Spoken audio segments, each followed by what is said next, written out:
Salut, c'est Théo, bienvenue dans cette nouvelle vidéo. Aujourd'hui, je vais vous montrer comment sont taxés les revenus générés hors de France lorsque vous êtes résident fiscal français. Je fais cette vidéo surtout pour des amis qui ont investi avec moi sur un site e-commerce, donc qui génère des profits en dehors de France, et mes amis sont résidents fiscal français. Et j'ai pu remarquer que cette question revient souvent, c'est Théo, j'ai des revenus issus d'autres pays et je vais les rapatrier en France, comment sont-ils imposés ? Mon but dans cette vidéo, c'est déjà de 1, de vous rappeler les bases de l'imposition sur le revenu en France. De 2, on verra toutes les erreurs en fiscalité, pas toutes, mais la majeure partie des erreurs en fiscalité qui sont à éviter facilement.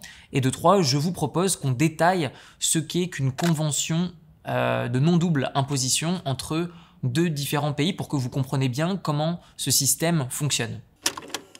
Alors avant toute chose, j'aimerais vous rappeler des notions de base sur l'imposition sur le revenu en France. En France, nous avons un système d'imposition à barème. Cela veut dire que, en fonction de combien vous gagnez, vous allez payer un montant différent sur des tranches différentes.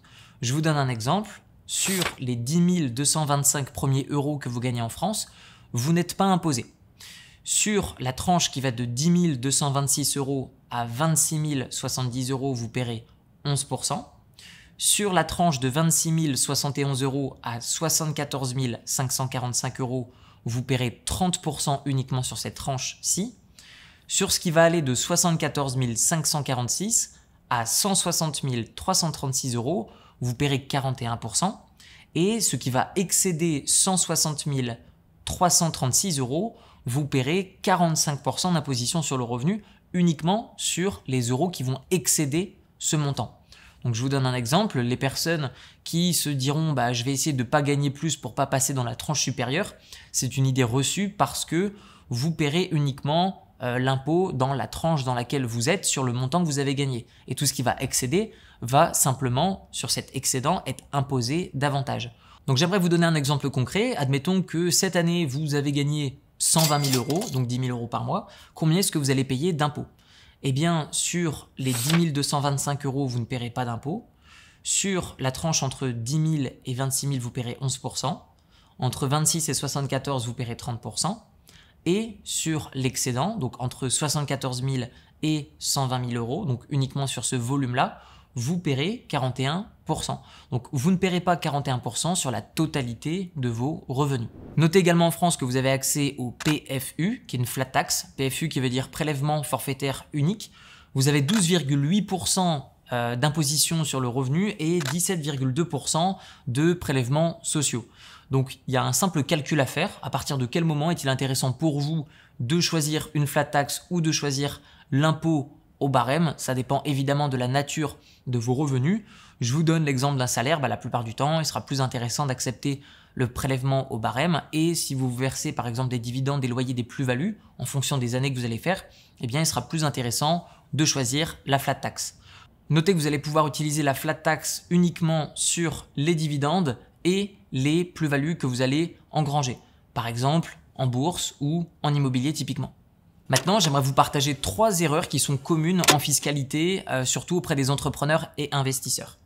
La première erreur, c'est de confondre domiciliation de l'entreprise et résidence fiscale.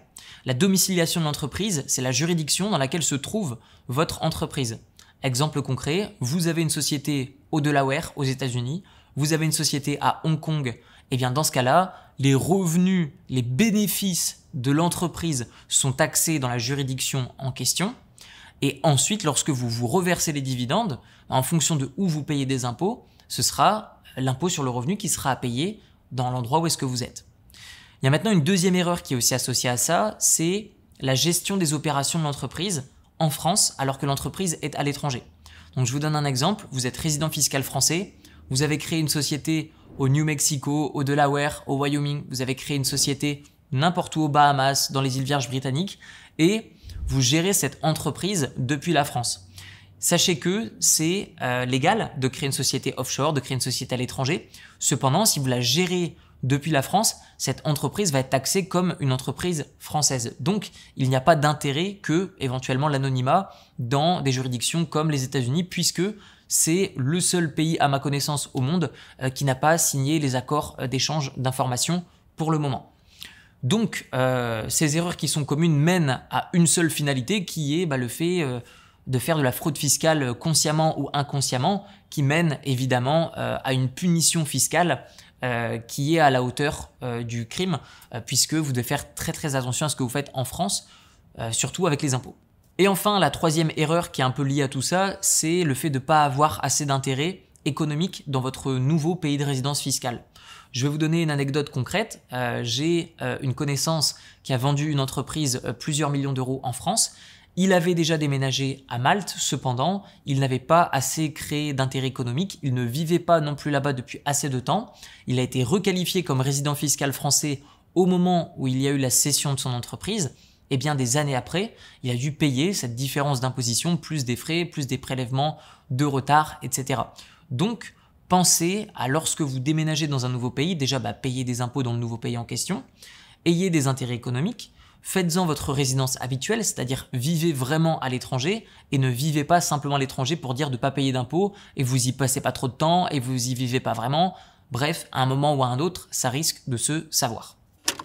Maintenant, j'aimerais vous parler des conventions de non-double imposition qui sont ni plus ni moins qu'un accord entre deux pays, donc généralement la France et le pays dans lequel soit vous générez des revenus ou soit le pays dans lequel vous allez percevoir des dividendes duquel vous êtes résident fiscal.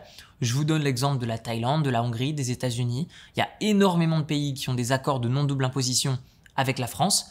Et qu'est-ce qu'un accord de non-double imposition ? Comme son nom l'indique, c'est un accord pour éviter d'être imposé deux fois. Cela ne veut pas dire que vous êtes exempté d'impôts. Donc je vais vous donner un exemple concret. Admettons que vous êtes résident fiscal français, vous avez un bien immobilier en Thaïlande. En Thaïlande, les revenus immobiliers, les revenus fonciers, que ce soit les plus-values ou que ce soit les loyers que vous allez percevoir, sont taxés à hauteur de 15%. En France, vous allez être taxé à hauteur de 30% sur les revenus issus de l'étranger, puisque c'est une plus-value ou c'est un loyer, donc une forme de dividende. Ces loyers et ces plus-values sont d'abord taxés dans le pays dans lequel vos actifs sont, donc en l'occurrence vous allez d'abord payer les 15%, et ensuite, comme c'est un revenu généré à titre personnel, eh bien vous allez payer la différence dans votre pays de résidence. Donc en l'occurrence la France, normalement le taux d'imposition étant de 30%, eh bien comme il y a l'accord de non-double imposition, vous avez déjà payé 15%, eh bien il s'agira de payer l'autre partie restante, donc les 15% restants. Et donc finalement, lorsque vous payez un impôt quelque part dans un autre pays que la France, mais que vous êtes imposable à titre personnel, eh bien le premier impôt payé est un crédit d'impôt. Cela veut dire que c'est déduit finalement de ce que vous auriez dû payer en France. Donc finalement, vous êtes toujours imposé de la même façon à titre personnel. C'est pour ça qu'il est préférable dès l'instant où vous avez pour ambition d'étendre votre patrimoine et vos investissements à l'étranger, il est plus intéressant, si vous êtes résident fiscal français, la plupart du temps, mais ce n'est pas tout le temps le cas, d'avoir des entreprises qui vont détenir vos investissements. Le meilleur des conseils que je puis vous donner, c'est de faire appel à un avocat fiscaliste pour tout simplement acheter votre tranquillité d'esprit, acheter une assurance sommeil. Faites les choses proprement, ça fait des années que je rencontre des entrepreneurs qui ne font pas les choses proprement et faites attention, le fruit vient à être récolté lorsqu'il est mûr. Donc prenez votre mal en patience, payez des avocats, faites les choses proprement, payez des taxes et c'est réellement comme ça que sur le long terme, vous allez construire quelque chose de solide qui va durer dans le temps. Si vous souhaitez échanger sur des sujets comme le e-commerce, l'investissement immobilier, l'investissement en bourse, la création de sociétés en France ou à l'étranger, l'ouverture de comptes bancaires en France ou à l'étranger ou encore des sujets autour de l'expatriation, vous retrouverez dans la description de la vidéo un channel Discord communautaire sur lequel on échange de manière un peu plus discrète ensemble sur tous ces sujets. Tout ça, c'est dans la description de la vidéo. Je vous dis à très bientôt. Prenez soin de vous. Ciao, ciao.